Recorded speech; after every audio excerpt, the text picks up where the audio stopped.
Welcome to The Explainer. Listen, if you're gearing up for your PCI at Level 1 or Level 2 certification, then you are in exactly the right spot. We're going to break down accelerated curing so you can ace that exam. All right, let's get right into it. Look, accelerated curing, it's not just some random topic in a textbook. This is the economic engine that drives the entire precast industry. So you can bet that mastering these concepts is absolutely crucial for your certification. Let's get to it. So before we start throwing a bunch of numbers and rules at you, let's talk about the big picture, the why behind all this. And you know what? It all boils down to one thing: money, economics. For a precast plant to be profitable, you have to be able to strip and reuse those forms every single day. And accelerated curing, that's the magic that makes it happen. Okay, here's our game plan. We'll kick things off with the why, then get into the 3 stages of strength. After that, and this is the big one, we'll cover the critical temperature rules you absolutely have to know. Then we'll look at methods and monitoring and wrap it all up with the final step, cooling. All right, Section 1. Why do we even do this? The economics and the trade-off. Seriously, getting this part is key because it gives you the why behind all the technical rules you're going to see on your exam. It's not just memorizing facts, it's understanding the logic. So, the whole name of the game here is speed and efficiency. We're basically hijacking the concrete's own natural heat of hydration and then pumping in even more external heat. Why? To kick those chemical reactions into overdrive. This is how we shrink the curing cycle down to just 6 to 10 hours, and that's what gets us that daily form turnover that keeps the lights on. But there's always a but, right? Here's the trade-off, and I can almost guarantee you'll see this on the exam. All that speed comes at a price. By rushing the process, you can actually lose about 10% of the potential 28-day strength. Now, the crucial thing to remember is this isn't a surprise. It's a known factor, and it's built right into the mix design from the very beginning. Okay, let's move on. Section 2 is all about the journey the concrete takes, the 3 stages of strengths. For your PCI exam, you've got to know not just what happens in each stage, but what you're supposed to be doing to manage it. It's all about control. So here it is, the whole process in one shot. The best way to think about it is like a 3-act play. Act 1 is the slow buildup, the initial set. Act 2 is the big action scene, rapid strength gain. And Act 3 is the cool down, moderate gain. Let's look at each part a little closer. Okay, so what kicks this whole thing off? It's something called the initial set. And this isn't about watching the clock, it's about hitting a target. Specifically, that magic number is 500 psi. Once the concrete hits 500 psi, that's your green light. Before that, it's too fragile. After that, it's ready for some heat. This table really lays it all out, doesn't it? So in stage 1, that preset period of about 3 to 5 hours, your main job is, well, to wait, be patient. But then stage 2 hits. For the next 8 hours or so, it is absolutely go time. The concrete is just rocketing up in strength, gaining 500 to 700 psi every single hour. This is prime time to apply that external heat. Then you hit stage 3. The strength gain slows way down, so we change tactics. We stop adding heat and start retaining it, usually with insulated tarps. It's all about being smart and efficient. Okay, everybody, pay close attention now. Section 3, this is it. These are the numbers you absolutely, positively must know for the exam. This isn't just good practice. These rules are non-negotiable for quality control and, frankly, for passing your test. But before I give you a single number, let's nail down the golden rule, the number 1 principle. We control the temperature inside the concrete. Let me say that again. Inside the concrete itself.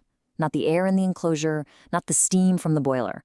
The temperature of the actual product. This is a super common mistake, and it's practically a guaranteed question on your exam. Okay, here's your first number to burn into your brain: 36 degrees Fahrenheit per hour. That is the maximum speed you can ramp up the heat after you've hit that initial set. Think of it like a speed limit. Go any faster, and you risk messing up the concrete's internal structure while it's trying to form. And here is your temperature ceiling. The absolute maximum you should aim for is 158 degrees Fahrenheit. This is the sweet spot.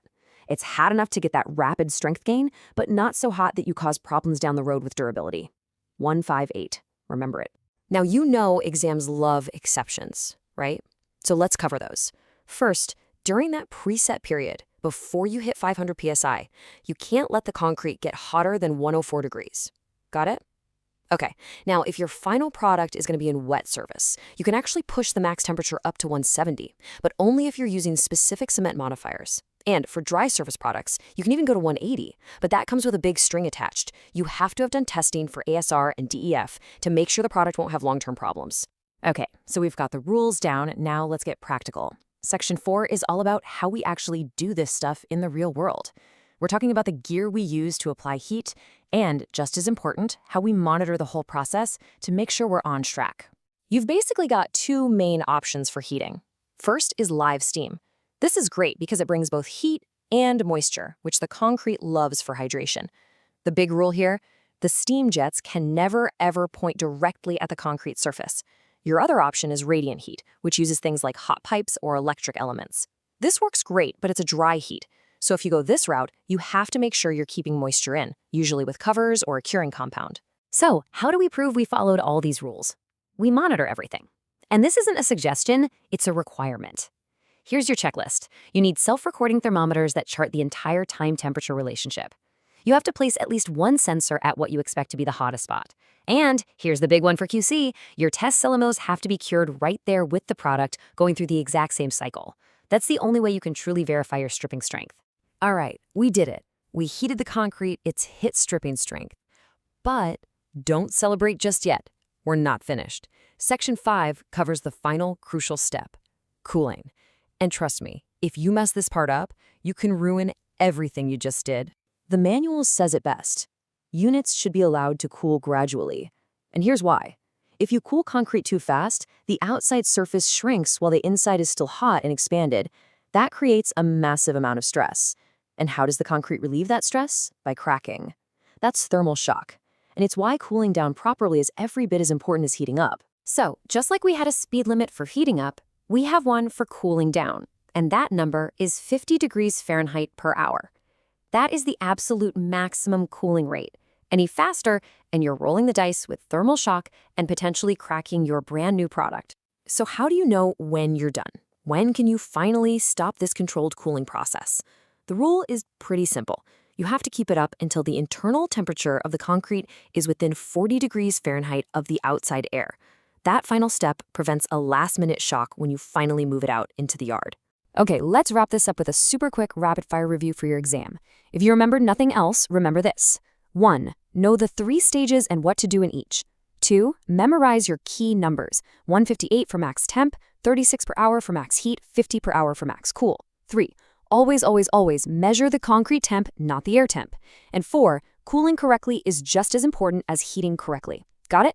So there you have it, the economics, the process, the critical rules, the methods, the whole shebang. You now have the framework you need to really master accelerated curing. Remember, it's not just about memorizing the rules, it's about understanding the why behind them. You know the rules, now you're ready to go out and apply them, both in the plant and, of course, on that exam. Go get 'em.